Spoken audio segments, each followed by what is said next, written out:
So, hey guys, I'm here with Lucas Pinkers. Welcome to another episode of GeoSpinach. Lucas is a small entrepreneur. He created quite a lot of companies throughout his life and probably way more to come. Quite brilliant in a lot of fields, especially in finance and economics. A master of cryptocurrencies without necessarily supporting the cryptocurrencies, but generally a very diverse mind that anyone would like to discuss with. So I introduce you to him, and today's topic is the BRIC currency and whether that the idea that the BRIC currency can actually overrun the dollar. So Lucas, what is your opinion on this? So I think there's sort of two different components to it, right? So like currently the US dollar is like the global currency, like something like 80 or 90% of global trade settles in dollars, right? Even though the US is like maybe 20% of the total economy. Like if Brazil trades with China, they actually trade through dollars. And so it's just a currency of like trade. And I don't think that will get replaced. I don't think that will get replaced. Now, the other thing is that currently the dollar is also the global reserve asset, meaning it is sort of the currency that not just people trade in, but also that countries, etc., store a lot of their wealth in. And so how it currently works is like you have, let's just take, Brazilian ore exporter, like iron miner, is selling ore to China. Then what they would currently do, right? They have Brazilian, when they put it on a ship, right? It goes to China, and the Chinese company pays for it, but it has yuan. It buys dollars with that on a currency market. It sends the dollars to the Brazil, and then in Brazil, the ore miner will sort of, some part of that will get like converted to Brazilian real and sort of will get used to pay the costs of it. But any excess profit, what tends to happen is it won't get saved in its local currency. They will keep it in dollars, and they do that by buying US Treasury bonds. So, for example, China has historically been a massive exporter, like has a giant export surplus, has been exporting to Europe, to the US, etc. But all of this trade surplus, even though it might have been a trade surplus with like Europe, they don't store it in euros. Everything they'll store mostly in US Treasuries. So they'll buy US debt. And I do think that this part can change, right? So I do think that in the future world, you will still see countries trading in dollars. But what happened before was, China yuan goes to dollar, then the dollar goes to Brazil, and they will buy like US Treasury bonds with it, and they'll sort of keep it, the surplus, until at one point they might need the money for something else, and then they can convert it again. What I think will happen potentially in future, right? What could happen if these BRICS currencies eventually move through with trading in their own currency, is that I think they'll fail in the sense that the trades won't settle. They won't be exchanging like yuan and like Brazilian currency, but I think they'll still use dollars. But what will happen is that China will sort of buy this ore from Brazil, so it will get the dollars. It will send the dollars to Brazil. But then instead of Brazil keeping the excess dollars in buying US Treasuries, they will, for example, buy some Chinese yuan. They will buy some gold. They will buy other things with it, because they no longer want what happened to, let's say, Russia, is that like they don't trust the dollar anymore, because they can just at one point be told it's not yours anymore.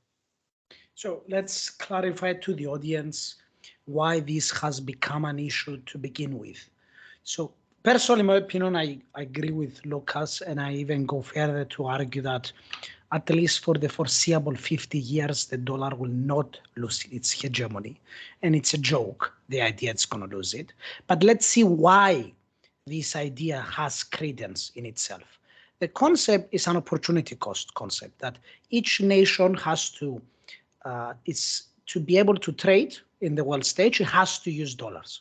So inevitably, it has to be either in the neutral or positive side of the US.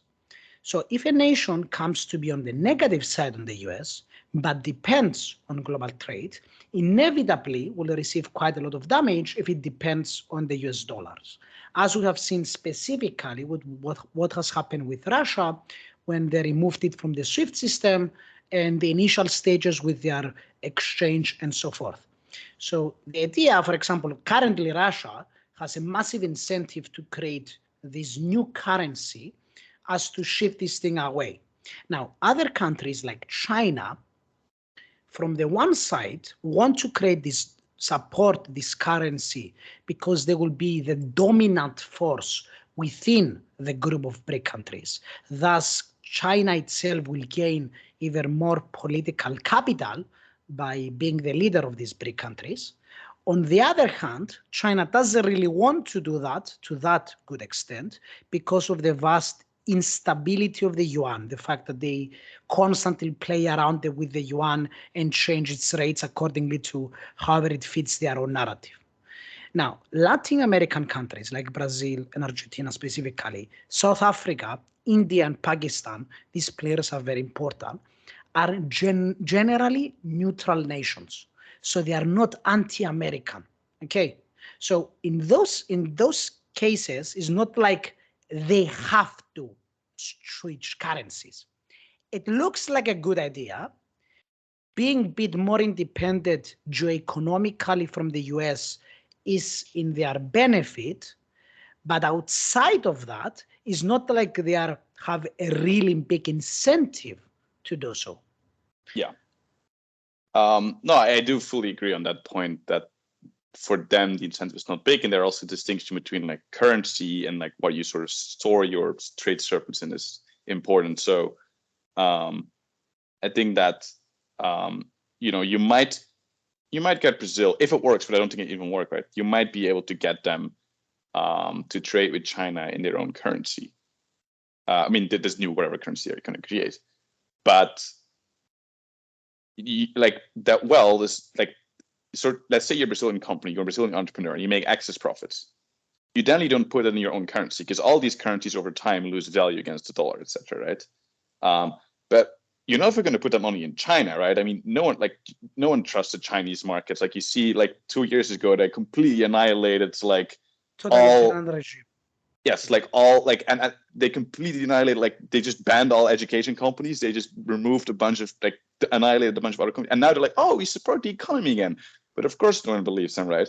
And the same goes for Russia. So like no one in their right mind is going to, like, it's not just like, sure, maybe the US economy sucks more at this, but like very important thing is that the US has a very long history of like sort of rule of law and, your assets are kind of safe there. Sure, maybe if you're Putin or Russia, eventually they'll still ban it. But like, I think generally people will trust the US way more than China.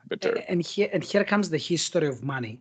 Like before the early 20th, so late 19th century, we didn't need this global currency because we had the gold standard, which personally, as an Austrian economist, I am a supporter of the original concept of the gold standard, just to go so the government doesn't have the authority over the currency. But that's a discussion for a different day. Now, after the government's authorities over the currency and the control of the currency, the first multinational currency we've seen in the world was the British pound. That was mainly for two reasons: very, very low tariffs for their era, and access to the British pound literally everywhere in the world because of how big the empire was. So everyone was selling to the British Empire. Everyone was buying from the British Empire. So even a Frenchman could use British pounds to buy Portuguese goods. So gradually, the British pound became one of the main dominant currencies. Why did Britain lose that autonomy?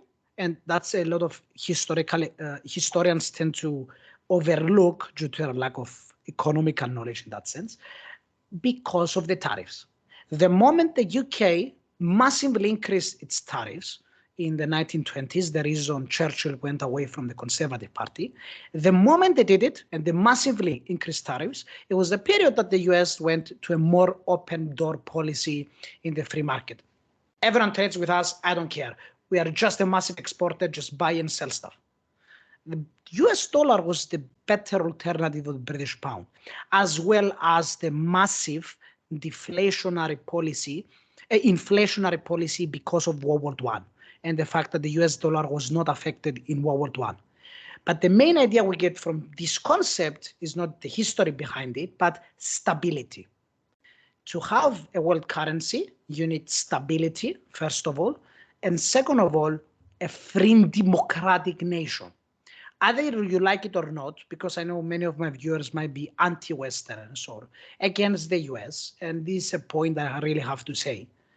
Yes, the US is not the benevolent, great nation, and it has done its own set of criminalities and brutalities and so forth, but it does not compare at any extent to the totalitarian regime of China or the current dictatorial regime of Russia or the old totalitarian regime of the Soviet Union and Eastern Europe and so forth.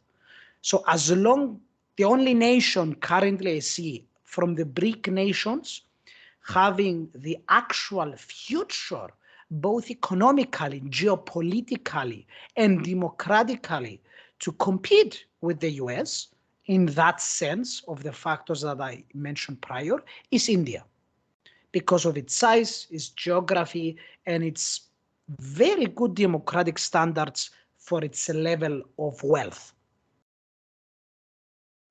Now, in that sense, Lucas, I have many viewers that ask the question whether other mediums of exchange can replace both the dollar and this X currency that the BRIC countries are referring. And many people are referring to cryptocurrencies. And what would you say to those people that say, in the future, everyone's going to use cryptocurrencies? I think that there is an inherent, apart from the fact that, even if you could hypothetically create something like Bitcoin that has infinite capacity to scale, it can do infinite amount of transactions per second at no cost, I still think it wouldn't happen because it's very hard to overcome the dominant currency. Like, there is a lot of, as you said, like, it's super nice back in the day to use the pound because everyone accepts the pound. Everyone accepts the dollar everywhere.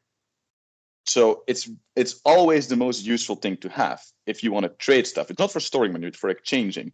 And you see this even in cryptocurrency markets where, for example, on Binance, like they initially used to have altcoins came and they would always trade like against Bitcoin. So you had like a market for Bitcoin versus Ether, Bitcoin versus Litecoin, etc. And you would make sense, right? Because after all, like, people that are trading crypto, they should really be into Bitcoin, right? And even there, we've seen over time that the dominant currency became stable coins or dollars. Like, everything now trades against dollars. No one basically trades against Bitcoin pairs anymore, because it's just more useful. Because like there is an inherent usefulness to everything across the world being priced in the same currency, so you don't have to do like multiple conversion, etc. Right? And it is also, on top of that, it is also the most stable currency. So there's 2 points, right? One of them is it needs to be widely used, which is the dollar. The other one is stability. And if you look at sort of global prices along the world over the long run, like, the most stable currency is the dollar, right? And so, yes, it is not completely stable, but price stability is nothing to do with the amount of things that exist, right? Like, if you have 21 million Bitcoins in total, but the capacity in the world for stuff goes up, the prices will still change by more. And the dollar essentially can adjust to the amount of, essentially allow, like, money printing in a way is, I think, partially good because it can help with price stability. Because if the economy gets more capacity, like, first we have the ability to make one apple a day and we have one Bitcoin. Then sort of the price of, let's say I have one Bitcoin to spend a day, the price of an apple will be one Bitcoin, but suddenly we're able to make two apples a day. We still have one Bitcoin. That basically means if I want to, the price of a Bitcoin per apple should halve, but it's actually not good. We want that to be stable. So in this case, if the economic capacity of the world increases, you want to increase the money supply. And sure, once again, like, these things aren't perfect, right? But it's the best thing we have. It's the best, most widely used thing is the dollar. It is the most, over the long run, currently the most stable currency. And with those, I'm sure there might be one currency somewhere like, I don't know, the Swiss franc that's more stable, but that's not widely used. So like it does well on both of these things. And so theoretically it's possible, right, to make something better. But to get there, to overcome those network effects of the dollar is just incredibly hard and won't just happen by some, So great answer, but I have to add one topic there, which is government. Whatever currency you have, the government as a factor must be included in. The government as if to have the ability to have an influence on it. I'm not saying I like the government having an influence on it, but as we have seen in the past, historically, the world was never run on a currency. The world was always running on gold. Actually, for the 4,000 years of human existence prior to the early 20th century, the world has knew nothing more than gold. The first currencies, the first paper money, were created by private individuals, and they became popularized by private individuals. But what actually created the modern currencies we have was literally the government coming in and saying, no, this is now illegal. This is the currency you're going to use. It doesn't even have to make them illegal. All it has to do is say, this is the only thing you can pay taxes in. Yes. So thank you, Lucas, for this discussion. And if you guys are interested in more about, especially about cryptocurrencies, Lucas here is a great expert on it. And even in more subjects, please like and subscribe, and see you next time.